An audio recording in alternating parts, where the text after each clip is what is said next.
അങ്ങനെ ഭഗവാൻ വിളിച്ചാൽ നമുക്ക് പോവാതിരിക്കാൻ പറ്റില്ലല്ലോ. അങ്ങനെ നമ്മുടെ ഭഗവാന്റെ വിളി വന്നിട്ടുണ്ട് കേട്ടോ. വേറെ എവിടേക്കല്ല, തിരുപ്പതിക്കാണ്. നമ്മളെല്ലാവരും ഫാമിലി ആയിട്ട് തന്നെയാണ് കേട്ടോ ഇപ്രാവശ്യം പോകുന്നത്. ഇപ്രാവശ്യം പോകുന്നത് 3 months മുമ്പ് തന്നെ നമ്മൾ ബുക്ക് ചെയ്തതാണ് കേട്ടോ. സ്ലോട്ട് അലൗഡ് ആകുമ്പോൾ നമ്മൾ ബുക്ക് ചെയ്തിട്ടതാണ് ഇപ്രാവശ്യം, പെട്ടെന്ന് പോകുന്നതല്ല കേട്ടോ. അങ്ങനെ നമ്മളിത് അവിനാശി റോഡ് എത്തിയിട്ടുണ്ട്. ഇവിടെ നമ്മുടെ മിൽമ പോലെ ആവിൻ പാല് ഭയങ്കര ഫേമസ് ആണ് കേട്ടോ. നല്ല ചായയും അതേപോലെ തന്നെ ചൂടുള്ള റാഗി വടി ഇവിടെ നല്ല സ്പെഷ്യലാണ് കേട്ടോ. അപ്പോൾ നമ്മൾ എവിടെയും ലോങ് ട്രിപ്പ് പോകുമ്പോൾ ഇവിടെ വന്നിട്ടാണ് കേട്ടോ കഴിക്കാറ്. നല്ല ടേസ്റ്റുള്ള നല്ല ചൂടുള്ള മുരിഞ്ഞ റാഗി വടി, അതേപോലെ ഒബ്ബട്ടുണ്ടായിരുന്നു, നല്ല കട്ടിപ്പാൽ കുറുന്നനുള്ള നല്ല പാൽ ചായ ഉണ്ടായിരുന്നു കേട്ടോ. അങ്ങനെ അതൊക്കെ കഴിച്ചതിന് ശേഷം നമ്മളിത് ട്രാവൽ ചെയ്തുകൊണ്ടിരിക്കുകയാണ്. നല്ല ഭംഗിയുള്ള വഴികളാണ് കേട്ടോ. അതായത് 2 സൈഡ് ഇങ്ങനെ പുളിമരമൊക്കെ ഉണ്ടാവും. അതൊക്കെ കണ്ടുവരാൻ നല്ല രസമാണ് കേട്ടോ. അങ്ങനെ നമ്മളിതേ കുറച്ച് ദൂരം വന്നപ്പോഴേക്കും നല്ല മഴയായിരുന്നു. പിന്നെ അങ്ങോട്ട് പോയപ്പോൾ ഇതേ പൂക്കൾ, നിറച്ച് പൂക്കൾ, മുല്ലപ്പൂ ഇങ്ങനെ കുട്ടികൾ വിൽക്കട്ടോ. സാധാരണ ഇവരുടെ അമ്മമാരാണ് ഉണ്ടാവാറ്. ഇന്ന് കുറേ കുട്ടികളാണ് കേട്ടോ. അതായത് ഈ സൈഡിലുള്ള കുറേ പേർക്ക് ഈ പൂക്കൃഷിയാണ് കേട്ടോ. അതായത് നിറച്ച് മുല്ലപ്പൂവ് ഉണ്ടാവാറുണ്ട്. അപ്പോൾ മക്കളിങ്ങനെ വന്ന് പൂവ് വേണമെന്ന് പറഞ്ഞിട്ട് ഇങ്ങനെ ചോദിക്കുമായിരുന്നു. 4 മുളം 70 രൂപയ്ക്കാണ് കേട്ടോ അവർ നമുക്ക് തരുന്നത്.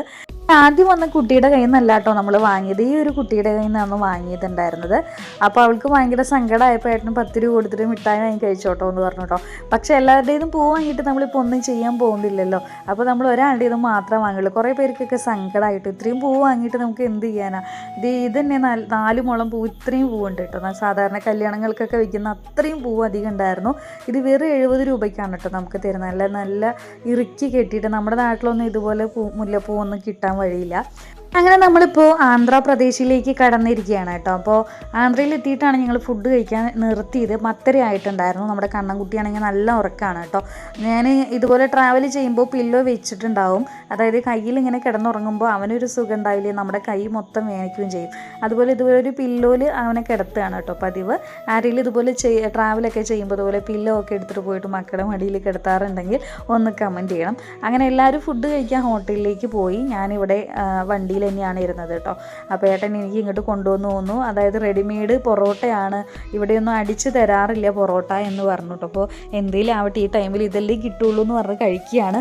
സത്യം പറഞ്ഞാൽ ആ ഒരു ചട്നിയുടെ പുളിപ്പൊക്കെ ഉണ്ടായിരുന്നു കേട്ടോ. ഇവിടെ ഓരോ സ്റ്റൈലാണ് ആന്ധ്രയിലൊക്കെ. അപ്പോൾ കഴിച്ചു നോക്കിയപ്പോൾ ആ ഒരു ചമ്മന്തിയുടെ ഒരു പുളിപ്പൊക്കെ ഉണ്ടായിരുന്നു. ഞാനിപ്പോൾ കണ്ണൻകുട്ടീനെ മതുക്കെ അവിടെ ഇരുത്തിയിട്ട് എൻ്റെ മടിയിൽ തന്നെ വെച്ചിട്ട് ഒരു ഭാഗത്ത് ഇങ്ങനെ തട്ടി പോവാതെ അപ്പോൾ അതൊക്കെ ഇങ്ങനെ ഇരുന്ന് കഴിക്കുകയാണ് കേട്ടോ. അപ്പോൾ ആരെങ്കിലൊക്കെ ഇങ്ങനെ ട്രാവൽ ചെയ്യുമ്പോൾ മക്കളെ ഇങ്ങനെ മടിയിലൊക്കെ വെച്ച് എന്താ പറയുക, ഫുഡൊക്കെ കഴിച്ച് കഷ്ടപ്പെടുന്നവരുണ്ടെങ്കിൽ ഒന്ന് പറയണം. എന്നാലും നമുക്കതൊരു സുഖമല്ലേ, നമുക്ക് ഫുഡൊക്കെ ഇങ്ങോട്ട് കൊണ്ടുവന്ന് തന്നിട്ടല്ലേ നമ്മൾ കഴിക്കുന്നത്. അപ്പോൾ അങ്ങനെ നമ്മൾ ഫുഡൊക്കെ കഴിച്ച് തിരുപ്പതി ഭഗവാന്റെ മണ്ണിലേക്ക് നമ്മൾ കാലെടുത്ത് വെക്കുകയാണ് കേട്ടോ. അപ്പോൾ ബാക്കിയുള്ള വിശേഷങ്ങളായിട്ട് നാളെ വരുന്നവരെ എല്ലാവർക്കും ബൈ.